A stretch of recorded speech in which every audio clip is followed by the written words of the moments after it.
Assalamualaikum teman-teman. Kembali lagi di channel YouTube Irma Nurhidayati Stories dengan cerbung yang berjudul Satu Atap, Dua Hati, karya Irma Nurhidayati.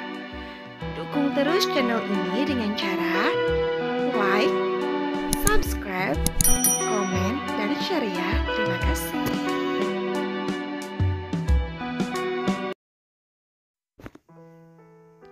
Safira mengernyit. Siapa yang dimaksud oleh wanita itu? Sementara lelaki yang selalu bersamanya setiap hari itu tak lain suaminya sendiri. Apakah memang Yusuf, lelaki yang dimaksud oleh wanita di depannya? Siapa lelaki yang Anda maksud? Apakah beliau? Tanya Safira seraya menunjuk pada Yusuf yang baru saja keluar dari garasi. Wanita di depannya terkekeh, lalu membuka masker yang menutupi sebagian wajahnya. Jika lelaki itu yang saya minta, apakah boleh? Rini, ucap Safira terkejut. Dari kapan kamu memakai hijab? Alhamdulillah baru sebulan, Sya. Jawab pertanyaanku, Ibu Safira. Apakah boleh aku ta'aruf dengan suamimu? Tentu saja tidak boleh. Sekalipun istriku memintanya, aku tidak akan pernah melakukan kesalahan untuk yang kedua kalinya. Kamu serius, Rin? Tanya Safira tanpa menghiraukan ucapan Yusuf. Kamu serius ingin menjadi maduku? Kalau iya, apakah kamu mau menerimaku menjadi madumu? Tanya Rini kembali. Kalau yang memintanya kamu, mana bisa aku menolaknya? Jawab Safira yang langsung mendapat tatapan tajam dari Yusuf. Kok main terima begitu saja, tanpa bertanya dulu pada Abi? Abi sudah pasti setuju kok, ucap Safira.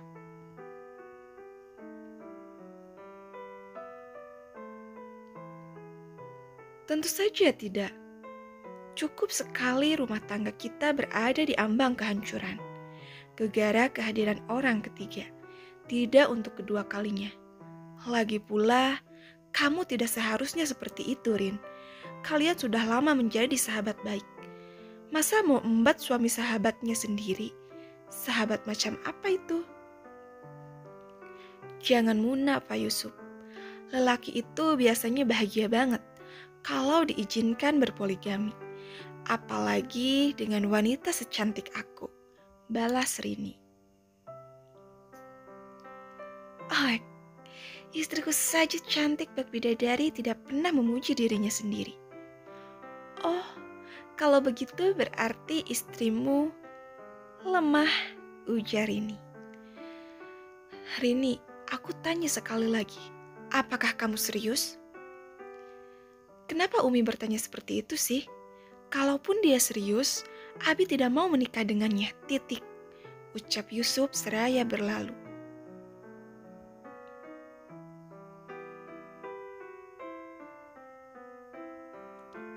Rini tertawa terbahak-bahak. Siapa juga yang mau sama lelaki sepertimu? Tidak mungkinlah, aku menyakiti sahabat sendiri. Melihat dia di madu saja, ingin rasanya aku menghajarmu habis-habisan, lalu menghanyutkanmu ke sungai. Yusuf menghentikan langkahnya, kemudian membalikkan badannya menghadap Safira dan Rini. Lalu, permintaanmu tadi? Cie, berharap serius ya, ujar Rini.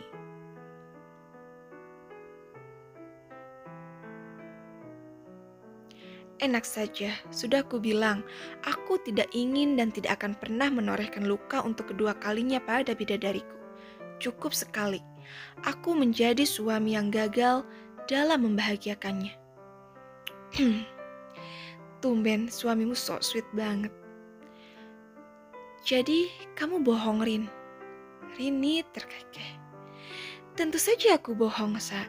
Mana mungkin aku menyakiti hati sahabatku sendiri, apalagi pangeranmu itu sama sekali bukan tipe lelaki idamanku. Mendengar itu, Yusuf bernapas lega.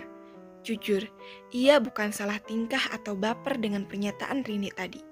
Hanya saja, sekarang ini ia tidak suka dengan wanita yang menawarkan diri atau meminta untuk menjadi madu dari istrinya itu. "Kamu tidak ingin mengajakku masuk gitu?" tanya Rini. Iya, maaf. Saking seriusnya jadi lupa untuk mengajakmu masuk ke rumah. Ayo, mau dibuatkan minum apa? Apa saja, yang penting minuman dingin, jawab Rini. Bunda juga masuk ya, ucap Safira seraya mendorong masuk kursi roda yang diduduki sang ibu mertua. Tak berapa lama kemudian, asisten rumah tangga Safira datang membawa jus dan beberapa makanan cemilan. Makasih, Bi, ucap Safira seraya tersenyum ramah. Kamu sekarang pakai asisten rumah tangga, Sa? Apakah aku sedang bermimpi? Safira kembali terkekeh. Biasa saja ekspresinya, Rin. Beliau di sini semenjak kecelakaan Mas Yusuf waktu itu. Beliaulah yang menemani dan mengurus Bunda di rumah. Alhamdulillah, kerjanya bagus dan telaten. Akhirnya aku dan Mas Yusuf memutuskan untuk mempekerjakannya di sini. Alhamdulillah, jadi ada yang bantu-bantu kamu membereskan rumah. Maunya sih seperti itu. Sayang, Mas Yusuf tidak mengizinkan aku mengerjakan pekerjaan rumah. Terkadang jenuh juga, karena tidak terbiasa berdiam diri seperti itu. Bagus dong, berarti suamimu ini peduli dan tidak mau istrinya kecapean. Apalagi lagi hamil tua seperti sekarang ini. Harus banyak-banyak beristirahat, jangan sering membantah, timpal Yusuf. Lelaki itu duduk di samping Safira seraya mencubit pelan hidungnya. Nah, dengarkan apa yang dikatakan pangeranmu. Sebentar lagi akan segera launching pangeran kecil.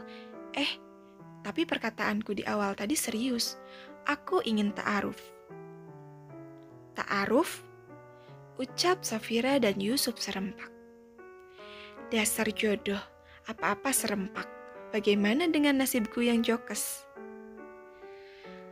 Tadi kamu bilang tidak serius. Kenapa sekarang jadi serius? Tanya Yusuf. Rini berdecak kesal. Aku serius ingin ta'aruf, tapi bukan denganmu. Lalu, kamu ingin ta'aruf dengan siapa? Apakah aku mengenalnya? Tanya Safira. Rini mengangguk. Kamu sangat mengenalnya. Sudah, jodohkan saja sama anak buahmu itu, Suf. Siapa itu yang tinggi kecil, senyumnya manis sekali? Andai masih muda, Bunda tidak akan menolak dijodohkan dengannya. Siapa namanya ya? Kalau tidak salah, Bimo, tanya Yusuf. Nah, cowok itu yang Bunda maksud, balas Nita. Ya, Bunda benar. Dia memang manis dan sangat menawan. Membuatku susah move on dari pandangan pertama. Sambung Rini. Hah? Pandangan pertama? Yusuf dan Safira kembali berucap serempak. Keduanya menatap Rini dengan tatapan tak biasa. Wajah Rini langsung memerah bak kepiting rebus.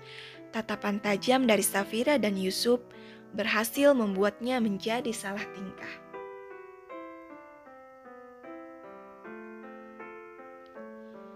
Malam harinya Safira terbangun. Wanita itu langsung membangunkan sang suami yang tengah tertidur nyenyak. Yusuf menggeliat lalu melihat ke arah jam. Masih malam, Umi. Ayo tidur lagi, ajak Yusuf sembari membaringkan Safira. Lelaki itu membiarkan lengannya menjadi bantal untuk sang istri. Abi,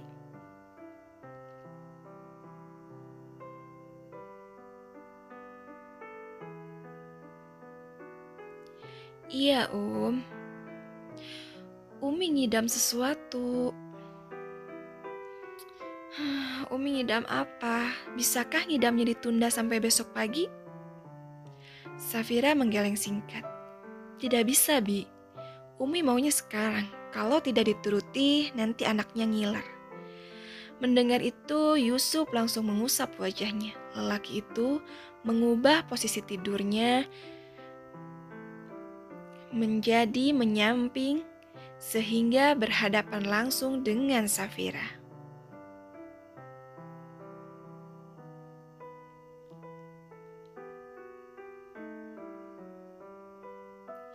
Yusuf menatap lekat wajah Safira lalu membelai lembut rambutnya. Memangnya Umi ngidam apa? Jangan yang aneh-aneh dan sulit dicari ya. Soalnya ini tengah malam. Pasti banyak pedagang yang sudah tutup. Umi tidak ngidam makanan yang di luar, Bi. Abi tinggal bikin saja karena semua bahannya sudah ada di kulkas.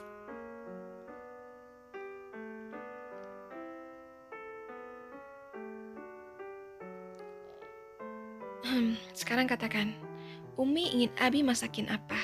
Nasi goreng, ayam kecap, atau jus? Jus, Bi. Oke, jus apa? Jus brokoli dicampur wortel, terus ditambah pare pahit. Tidak susah kan? Menyehatkan lagi. Ucap Safira dengan ekspresi bahagia.